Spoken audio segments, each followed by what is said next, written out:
सीमा देवी के बेटे की कुछ समय पहले शादी हुई थी। उसकी बहू का नाम कोमल था। सीमा देवी को खाना खाने का बहुत ही शौक था। खाना देखते ही उसके मुंह में पानी आ जाता था। एक दिन वह अपनी बहू के साथ एक रेस्टोरेंट में खाना खाने जाती है, परंतु कोमल को उसकी सास के चटोरेपन के बारे में कुछ भी पता नहीं था, इसलिए वह थोड़े से पैसे लेकर वहां चली जाती है। माँ जी, यह रेस्टोरेंट बहुत अच्छा है, हम यहीं चलते हैं। तब सीमा देवी रेस्टोरेंट में जाकर कुर्सी पर बैठ जाती है। तभी कोमल की सहेली का फोन आ जाता है। माँ जी, मेरी सहेली का फोन आया है, आप तब तक खाना ऑर्डर करो, मैं अभी उससे बात कर कर आती हूँ। हाँ हाँ, जा बहू, अच्छे से बात करना, कोई जल्दी नहीं है। तब कोमल फोन पर बात करने लगती है और उधर उसकी सास ऑर्डर दे रही थी। उसने वेटर से बहुत सारा खाना मंगवा लिया। यह देखकर वेटर भी हैरान हो गया। माँ जी, यह तो 10 लोगों का खाना है, आप अकेले कैसे खाओगी? बेटा, इससे ज़्यादा खाना तो मैं नाश्ते में खा जाती हूँ। माँ जी, आपका पेट है या कोई टैंकर जो भरता ही नहीं? तुम्हें क्या मतलब, मैं जितना मर्जी उतना खाऊं? तू अपना काम कर। तब वह जल्दी जल्दी सारा खाना खाने लगती है। तब वहाँ उसकी बहू आ जाती है और इतना सारा खाना देखकर वह हैरान हो जाती है। माँ जी, क्या आपने 10 दिनों से कुछ नहीं खाया जो इतना सारा खाना मंगवा लिया? बहू, खाना ही इतना अच्छा था कि मेरे मुंह में पानी आ गया और मैंने सब कुछ ही मंगा लिया। माँ जी, आपने इतना सारा खाना तो मंगवा लिया, अब इसका पेमेंट अपनी किडनी से ही करना। उनके पास पैसे नहीं थे, जिस वजह से उन्हें होटल के जूठे बर्तन धोने पड़ते हैं। इस तरह कुछ दिन बीत जाते हैं। एक दिन सीमा देवी की पड़ोसन उन्हें पार्टी में बुलाती है। तब वे सभी पार्टी के लिए चले जाते हैं तो सीमा देवी की नज़र वहाँ रखे स्वादिष्ट पकवान पर पड़ जाती है। अरे वाह, इतना स्वादिष्ट पकवान, मेरे मुंह में तो पानी ही आ गया। इसे तो मैं सारा अकेले ही खा जाऊंगी। इस तरह बस सारे पकवान खा जाती है।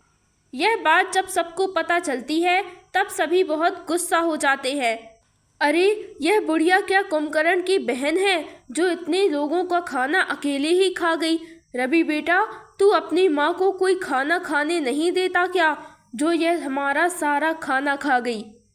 तुम्हारी माँ की वजह से मुझे कितना अपमानित होना पड़ा। अब तुम्हें हमारे सारे खाने का खर्च पूरा करना। मैं अपनी माँ की तरफ से माफ़ी मांगता हूँ और मैं आपके सारे पैसे भी दे दूँगा। तब भी सभी घर की ओर चले जाते हैं। माँ, आपने यह ठीक नहीं किया, आपकी वजह से पूरे मोहल्ले में हमारी नाक कट गई। आपके चटोरेपन ने हमारा मुंह शर्म से नीचे कर दिया। बेटा, इसमें क्या बड़ी बात है? हमारी मोहल्ले में पहले कौन सी इज्जत थी जो अब कम हो गई? बाजी, आपका तो पता नहीं, पर मेरी तो थी ना। सभी ने आपको मोहल्ले के किसी भी प्रोग्राम में आने से मना कर दिया है। इस तरह रवि और उसकी पत्नी बहुत ही दुखी हो जाते हैं। एक दिन सीमा देवी बैंक से अपने 10 लाख की एफडी के पैसे निकलवाने जाती है।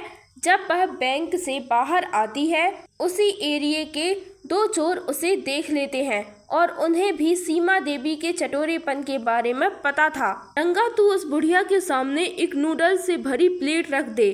जब वह उसे खाने लगेगी तो हम उसके सारे पैसे चुरा लेंगे। तब रंगा कोमल की सास के सामने एक नूडल्स से भरी प्लेट को रख देता है। वह उसी समय नूडल्स खाने लगती है। तभी चोर उसके पैसों का बैग उठाकर भाग जाता है। तर अभी भी वह नूडल्स ही खा रही थी।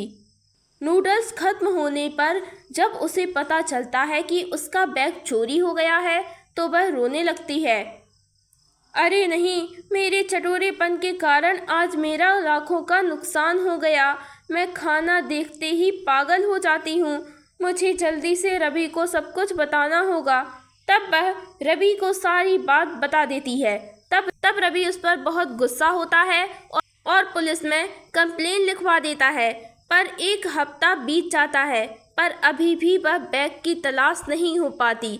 इस तरह अब सीमा देवी को अपनी गलती का पछतावा होता है। अब सीमा देवी को बैग मिले या ना मिले, पर उसे अच्छा सबक जरूर मिल गया।